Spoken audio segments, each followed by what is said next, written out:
Bem-vindos ao Projeto 230, estamos aqui juntos para mais um episódio, hoje aqui na sala dos Passos Perdidos. Temos o privilégio de ter connosco Alexandre Poço, deputado do Partido Social Democrata e líder também da Juventude Social Democrata. Muito bem-vindo. Muito obrigado pelo convite. Foste recentemente eleito presidente da JSD.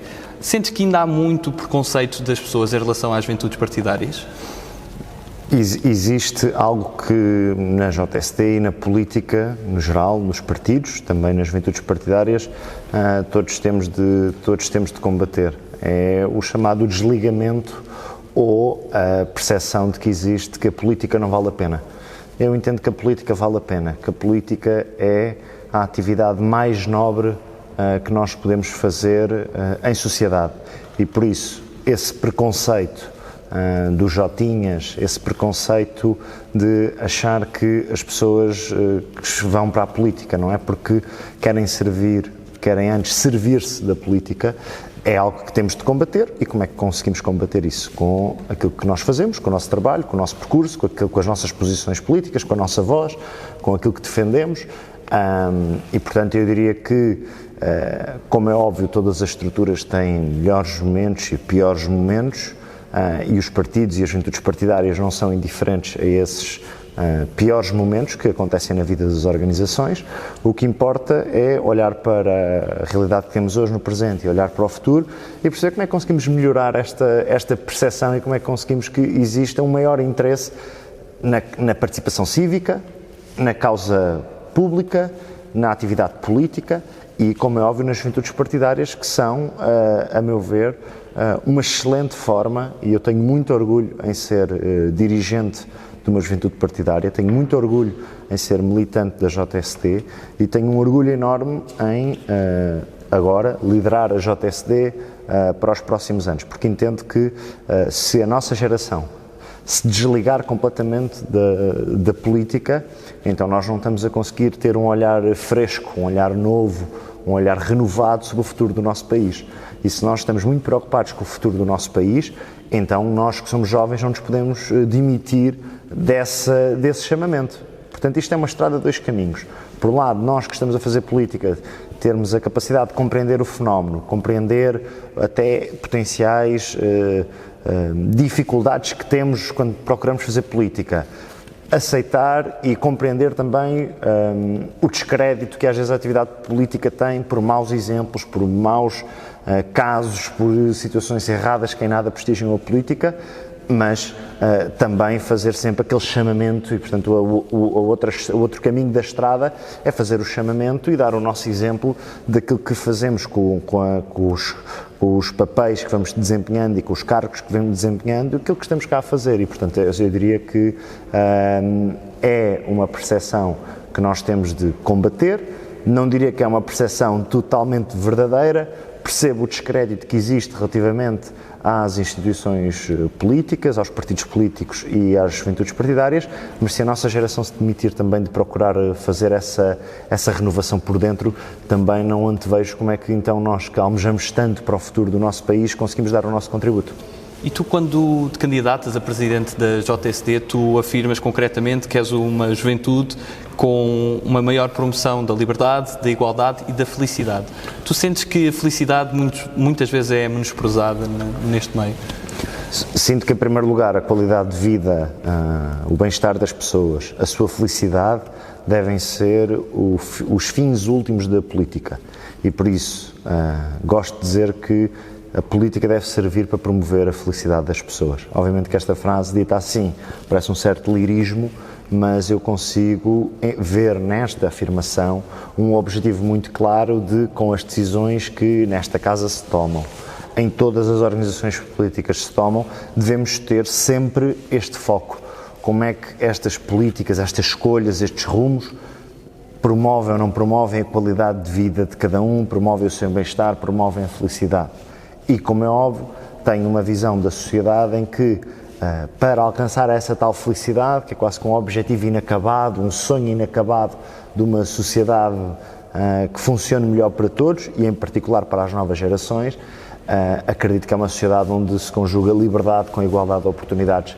Liberdade porque acredito nas pessoas, liberdade porque acredito na iniciativa privada, liberdade porque acredito na força da sociedade, liberdade porque acredito que é um valor primeiro da nossa sociedade, é um valor primeiro que caracteriza cada homem e cada mulher, mas também acredito numa sociedade onde a igualdade de oportunidades é uma realidade, até porque não consigo conceber uma sociedade onde todos na pobreza são livres, porque acredito que ninguém é verdadeiramente livre quando é pobre.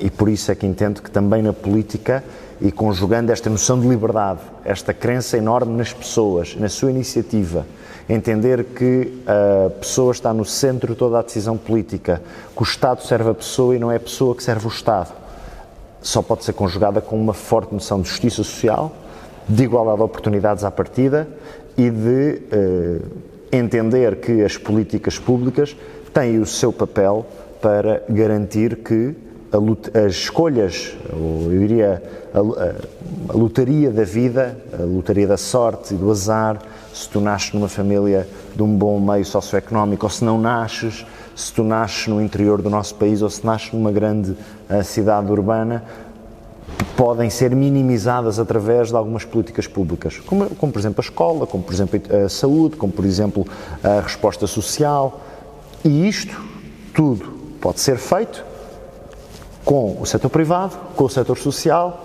com o Estado, mas eu entendo aqui que o Estado tem um papel maior de regulador e, portanto, coloco sempre o Estado como uma ótica de regulador.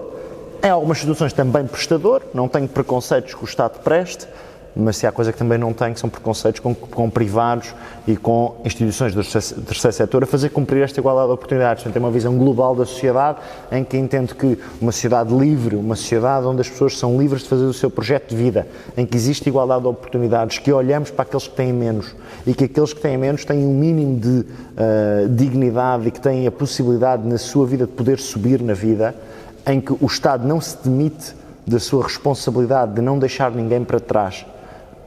Eu penso que no fim do dia estas duas crenças muito fortes, quer na liberdade, quer na igualdade de oportunidades, nos conduzem à primeira parte da tua questão, que é a questão da felicidade, porque no fim do dia acredito que o que conta é a felicidade das pessoas, e a felicidade das pessoas prende-se, cada um faz a sua, em primeiro lugar, não há uma definição política do que é felicidade, cada um faz a sua, cada um tem o seu projeto de vida, cada um faz as suas escolhas, e, portanto, cada um deve ter as condições em liberdade e em igualdade de oportunidades para concretizar o seu projeto de vida em felicidade. Busca de felicidade. Portanto, seja, mas isso é uma escolha de cada um. Ou seja, eu não tenho uma visão igualitária, não tenho uma visão, todos têm de ser isto. Não, cada um tem de ser aquilo que bem entender.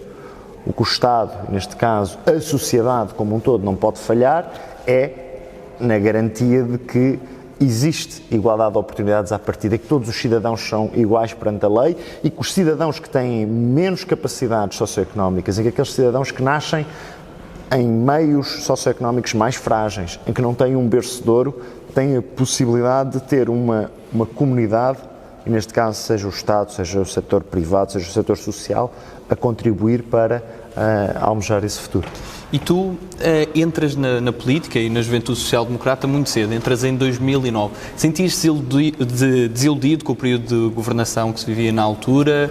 Foi algo mais pessoal? Não, como é óbvio sendo um laranjinha e, portanto, sendo um militante social-democrata com orgulho da JST e do PSD, como é óbvio, em 2009 Portugal vivia um dos períodos de governação mais sombrios da sua história, sendo liderados por José Sócrates enquanto Primeiro-Ministro de Portugal. Mas não foi a governação de José Sócrates que me trouxe para a política, ou seja, como é óbvio, nós poderíamos sentir na altura, como sentíamos e como denunciávamos, escolhas erradas que o país estava a tomar e que redundaram em grande parte naquilo que veio a acontecer uns anos mais tarde, a partir de 2011, 2012, com a necessidade de tirar o país da bancarrota, que a tarefa que já não coube aos socialistas. Mas eu diria que o meu interesse pela política é anterior, vem da minha adolescência, vem de duas coisas muito simples. Primeiro, o meu gosto enorme por ver notícias e por ler, e em segundo lugar, por conviver na minha escola, sempre estudei em escolas públicas, em conviver com situações de grandes diferenças sociais.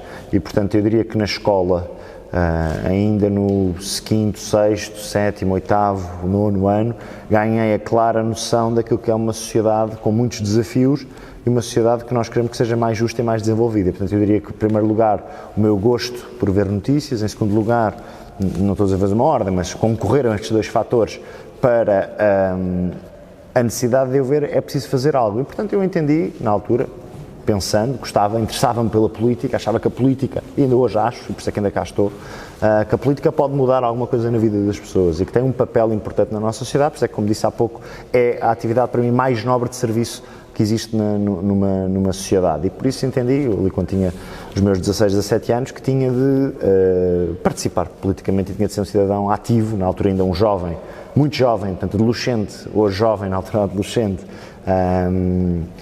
ativo e que tinha de fazer algo, porque se nós nos demitirmos de fazer também a nossa parte, eu penso que também então não somos políticos de café ou somos como os treinadores de bancada, ou seja, só acredito que se uma pessoa quer algo, então tem de ser consequente e por isso é que com este enquadramento decidi ir para a política. E aproveitando que tu mencionaste também a tua infância, tu viveste um período em Itália. Sim, vivi. Os meus pais eram imigrantes, viviam em Itália e, portanto, eu nasci em Oeiras em 1992, 4 de julho de 1992, mas os meus pais viviam em Itália, portanto, eu até aos 13 anos vivi em Itália, depois regressei em 1995 e portanto, fiz depois cá a minha infância. Não tens grandes memórias, então, desse período em Itália? Não tenho grandes memórias, obviamente que sou influenciado por esse facto na minha dinâmica familiar.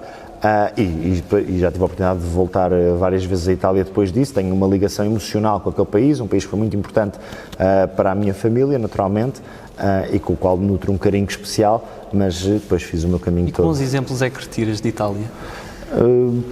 Do ponto de vista político não também é fácil, mas tem uma história, uma cultura, tem uma língua lindíssima, para mim a língua mais bonita a par do português que existe no mundo, portanto se eu tivesse de dizer que o português é a minha primeira língua, a italiana talvez fosse a segunda, mas é um país que tem uma história, uma cultura, arte, pintura, tem belezas naturais fantásticas, tem cidades que vale a pena conhecer e é um país também, um grande país a nível mundial, também tem bom futebol, o que também importa, e eu como gosto de futebol é uma coisa que é positiva, também tem bom futebol, tem boas equipas, mas destacava que, por exemplo, nós conseguimos fazer Itália de carro, ou conseguimos andar pelo norte, pelo centro, pelo sul, pelo mar Adriático ou pelo mar Mediterrâneo e encontramos sempre sítios fantásticos para ir, uma excelente gastronomia também, uma grande cultura, um povo latino, um povo que gosta de discutir, gosta de conversar, italianos à mesa parece sempre uma confusão e portanto eu diria que há todos esses valores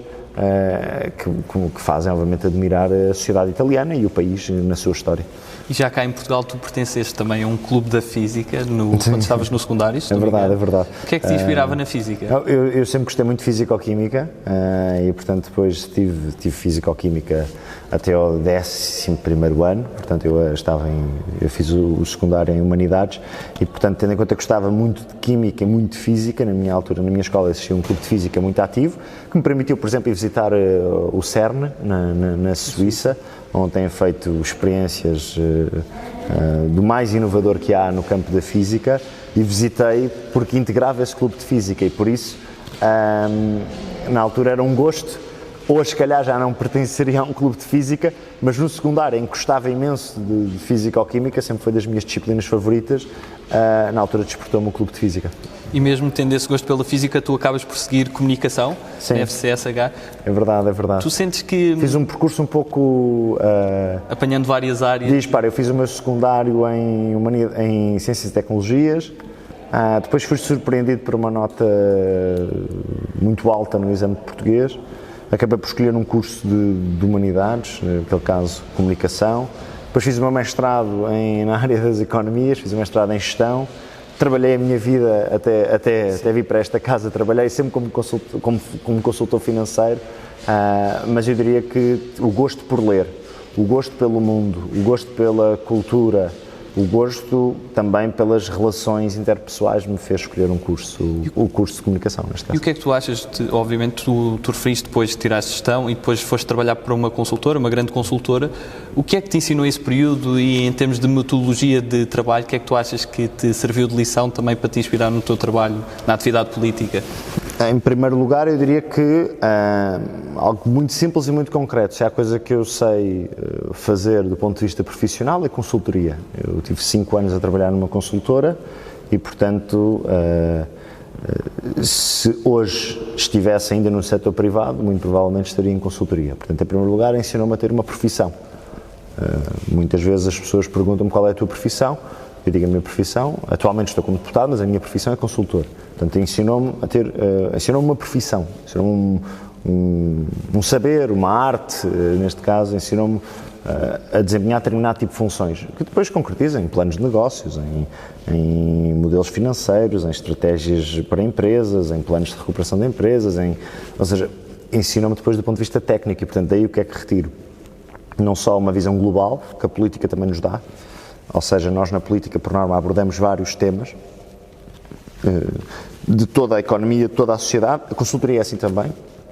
E sempre tive essa oportunidade, ou seja, tive a oportunidade de, ao longo dos 5 anos em que fiz consultoria, de conhecer vários setores, várias indústrias. Isso é uma grande vantagem das consultoras e do mundo da consultoria.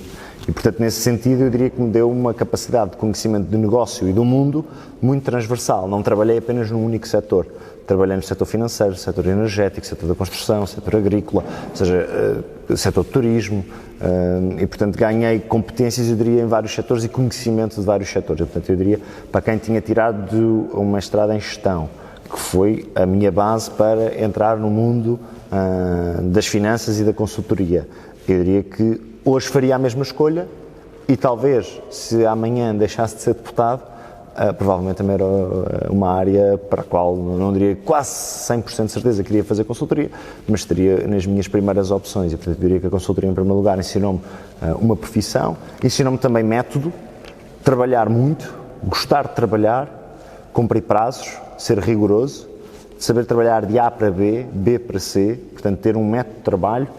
E depois deu-me mundo, ou seja, deu-me mundo não só em Portugal, deu-me mundo, eu diria, no exterior, portanto conheci outras realidades, outras empresas, trabalhei com empresas nacionais, com empresas internacionais, com projetos fora de Portugal, com projetos dentro de Portugal, e deu-me um conhecimento, eu diria, alargado. Os 5 anos que estive a fazer consultoria deu-me um conhecimento alargado de vários setores da economia. Eu acho que isso é bastante positivo e retiro isso como a principal qualidade de trabalhar naquela área, portanto, de ser consultor, é conhecer vários setores, aprendendo algumas questões técnicas, como disse há pouco, avaliações, planos de negócio, estratégias de internacionalização, fazer business plans, ou seja, tudo isso, mas a conhecer e não estar apenas confinado num setor, que é algo que eu gosto, até porque na política também tenho essa ligação a várias áreas. Alexandre, reparei que também tu tens algumas propostas interessantes, nomeadamente no setor ambiental.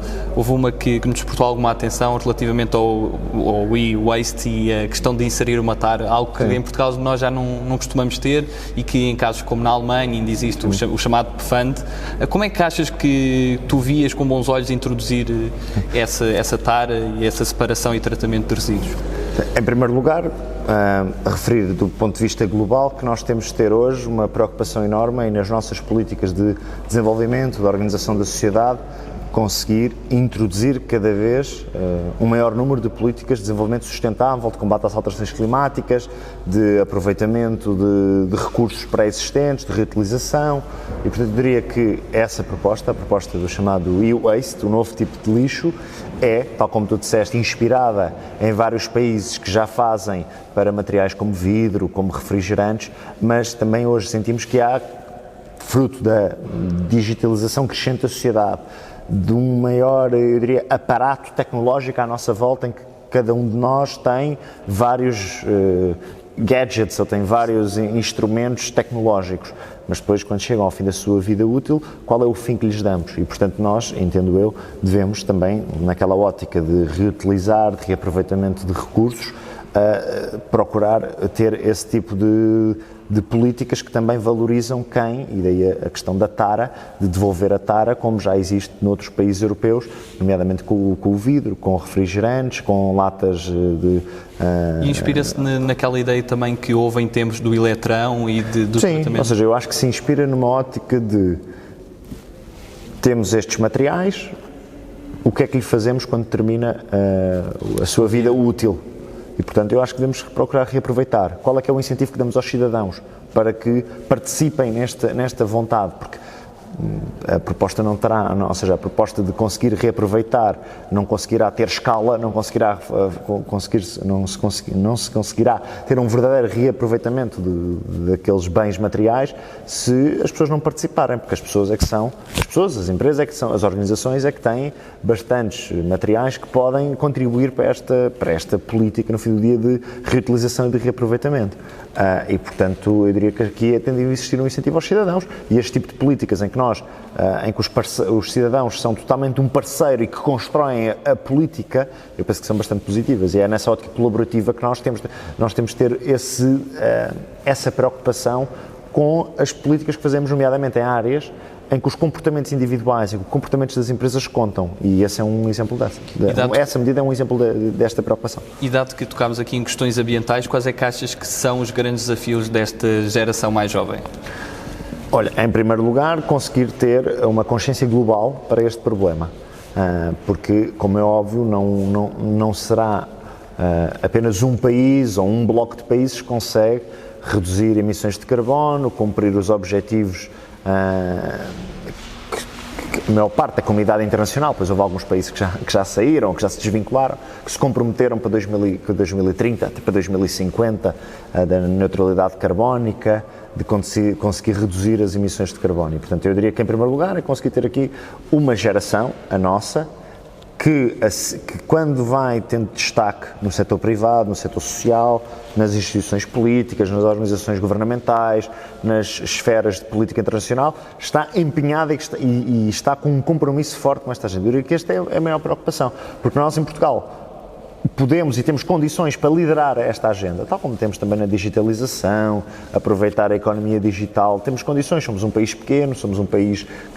que tem ou deve aspirar a ter uma economia aberta, a ser uma economia bastante desenvolvida, temos o exemplo dos países bálticos, que são um bom exemplo nas áreas, por exemplo, da digitalização, e também na área ambiental podemos fazer esse caminho, mas não chega a Portugal, nem chega só até a União Europeia. Agora temos de dar o exemplo, e eu acredito muito que nós podemos dar o exemplo para que depois os restantes países acompanhem esse caminho. E aqui eu diria que a nossa geração, estando comprometida com estas causas, com estes valores e com políticas de desenvolvimento sustentável, são uma garantia futura de que teremos mais vozes a fazer este caminho. Um caminho que é feito de preferência com o envolvimento das empresas, com o envolvimento das pessoas, e é feito em harmonia, ou seja, não é feito a entrar, eu diria, a direito contra aquilo que é o nosso estilo de vida. Obviamente que há comportamentos que temos de alterar, mais tarde ou mais cedo, e alguns com o tempo são alterados, outros têm de ser mais rápido na sua alteração,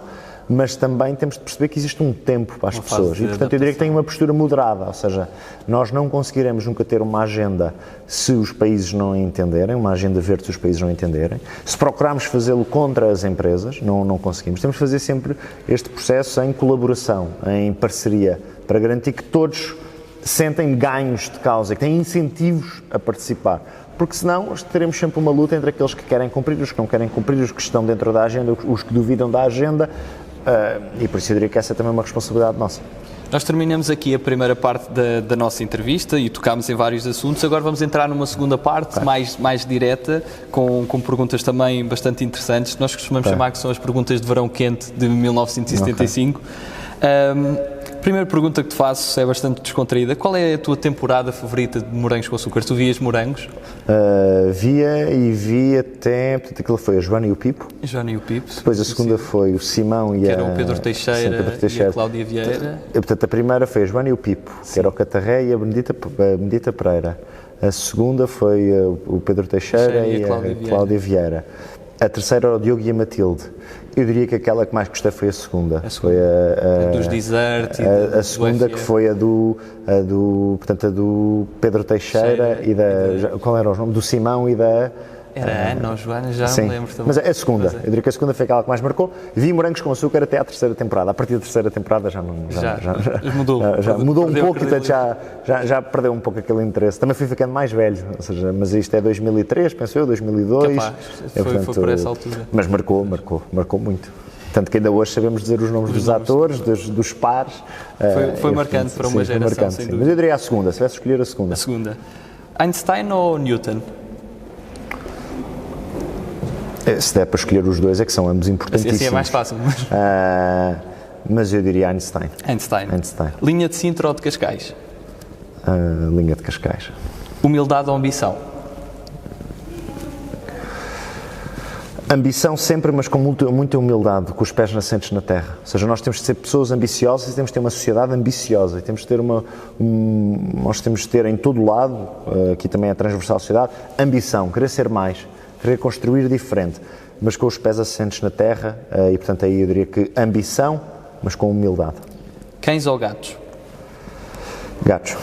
2 em 2 semanas ou 2 em 2 meses? Não sei o que é que nos estamos a referir. Em termos de debates com o Primeiro-Ministro. Há 2 em 2 semanas. 2 em 2 semanas. Essa é fácil. Greta ou Sir David Attenborough? Eu diria as duas. Rolling Stone ou Fortaste? Rolling Stone. Calça slim ou à boca de sino? Epá, não gosto muito de nenhuma. Eu diria que as minhas calças favoritas são as 501 da Levi's. Da Levi's, é típico. Mas, portanto, não sei se nem sei. Não são à boca de sino, mas também não são slim. E conjugada com que ténis? Stan Smith? Não, eu diria El Ganso, com a bandeirinha de Itália ou de França. Ok. Margarita ou cozida à portuguesa? Margarita, sem dúvida. Baden-Powell ou João Paulo II? Escolha difícil. Eu sou católico.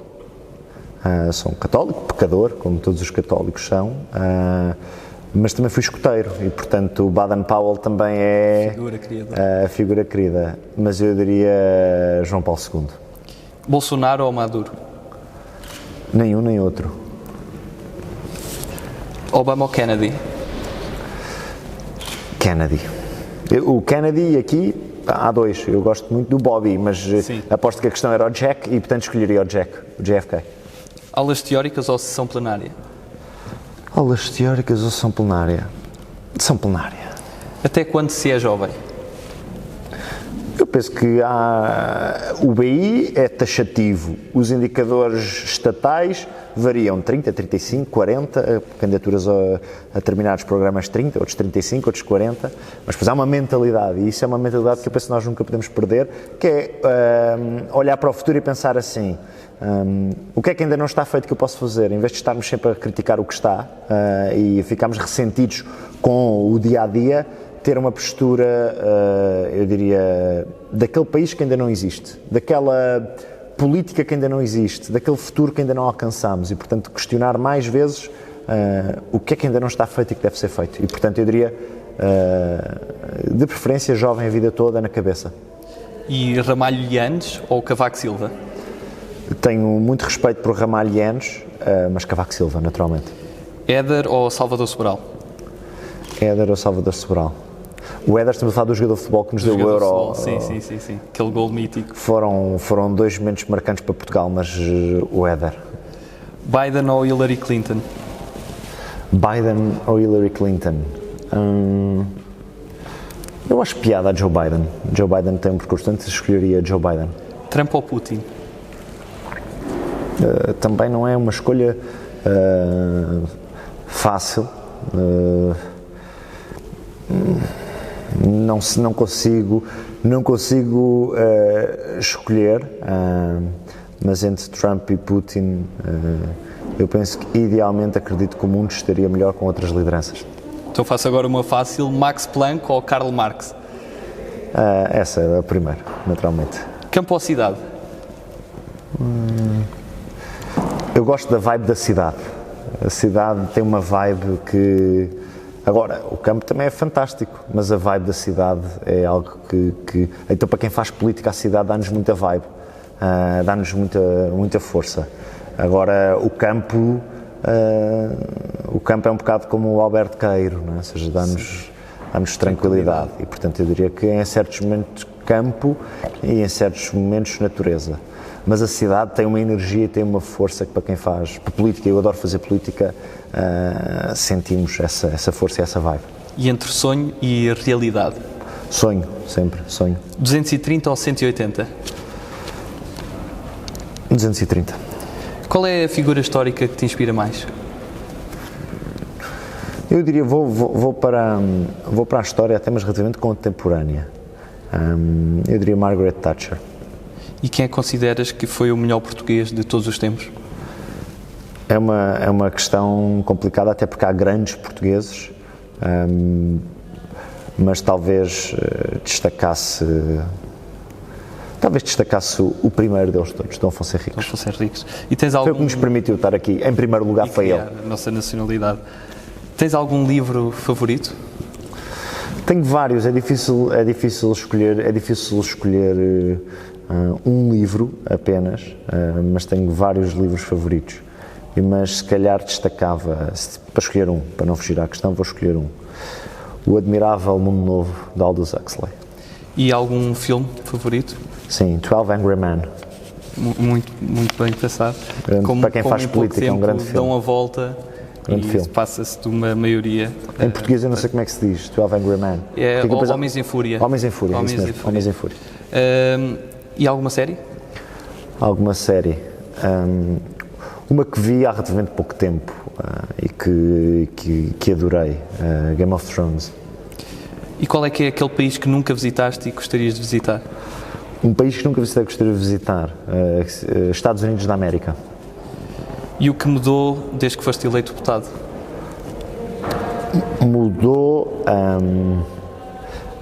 Hoje tenho a possibilidade e tenho a sorte, mas tenho, eu diria, essa possibilidade e também o orgulho em poder fazer política a tempo inteiro e dedicar os meus dias a fazer política. Portanto, isso foi uma mudança significativa na minha vida e, portanto, eu destacava essa, fazer política a tempo inteiro. Até porque eu acredito que se as pessoas dedicarem mais tempo à política, a política é melhor. Mas também não deve ser apenas, nem todos podem ser políticos a tempo inteiro. Eu trabalhei, fiz a licenciatura, fiz a minha licenciatura, fiz o mestrado, trabalhei 5 anos enquanto fazia política. Hoje sinto que tenho essa sorte, tenho essa, eu diria, não quer dizer privilégio, mas tenho essa característica positiva na minha vida, mas também tenho essa responsabilidade de aproveitar os meus dias para fazer boa política. E em qual ministério é que sentias que o Alexandre Poço daria um maior contributo ao país? É um pouco difícil, até pela minha resposta de há pouco quando falávamos da consultoria, mas eu diria que as finanças. Qual é para ti o acontecimento histórico que mais marca a história de Portugal? Se formos para a história contemporânea, obviamente que há momentos marcantes. Eu escolho a Revolução Liberal de 1820. Agora vamos passar para um conjunto de palavras soltas. Vou dizer uma palavra e vou pedir que digas o que te vem à cabeça. Troika. Bastante difícil para todos. Luciana Abreu. Cantora. Vontade. Temos de ter todos os dias. Mudança. Sempre. Nunca desistir da mudança. Maçonaria. É uma ordem. Adidas. Adidas. Sempre preferi mais Nike. Pomar. Pomar. Laranjas. Arcos. Lembrei-me de Arcos de Valdevez. Tecnologia. Avanço, sociedade, avanço. Acima de tudo, avanço. Conservador. É preciso também ter algum respeito pelas tradições dos nossos povos e dos nossos países. Tabaco. Devemos evitar. Paixão. Política. Mocidade. Jovens. Somos jovens. Objetivo. Um país diferente e um país melhor. Pegando agora também num assunto que marcou a ordem dos dias nos últimos tempos também, relacionado com a JST, houve toda uma controvérsia em relação à colocação do cartaz. O que se passou naquele dia? Como é que desapareceu? Nós, na JST, tal como eu diria uma boa parte, eu diria a maioria do povo português, não entende que numa situação pandémica um partido político esteja a organizar um festival e, portanto, eu diria que a JST manifestou a sua oposição e a sua crítica ao Governo e ao PCP porque organizava, ao Governo porque entrou num jogo de toma lá da cá com o PCP na expectativa de acordos futuros e de alianças futuras, e a JST manifestou na sua liberdade e na sua total vontade de dar a sua opinião e de exprimir a sua oposição, através da colocação de um outdoor perto da entrada da festa do Avante, e esse outdoor foi depois removido pela Câmara Municipal de Seixal. E sentes que há uma grande distância entre político e cidadão? Percebo as pessoas que dizem que às vezes é difícil sentir os impactos das escolhas políticas na sua vida, e portanto eu diria que sim, é perceptível. Agora é voltar ao início da nossa conversa. Não só temos de garantir que a nossa sociedade se interessa mais, tem maior vontade de participar no fenómeno político, na sociedade, mas também que os políticos tenham atenção àquilo que as pessoas querem. Agora, para terminar, faço 2 perguntas que costumamos fazer. Numa palavra, consegues resumir Portugal? Uma palavra resumir Portugal.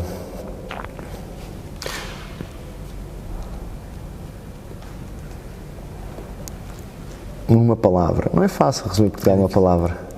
Quase 900 anos, é difícil juntar uma palavra. Orgulho. Orgulho. E que mensagem gostarias de deixar aos portugueses? Mensagem de deixar aos portugueses. Numa palavra? Não. Agora pode ser mais que uma.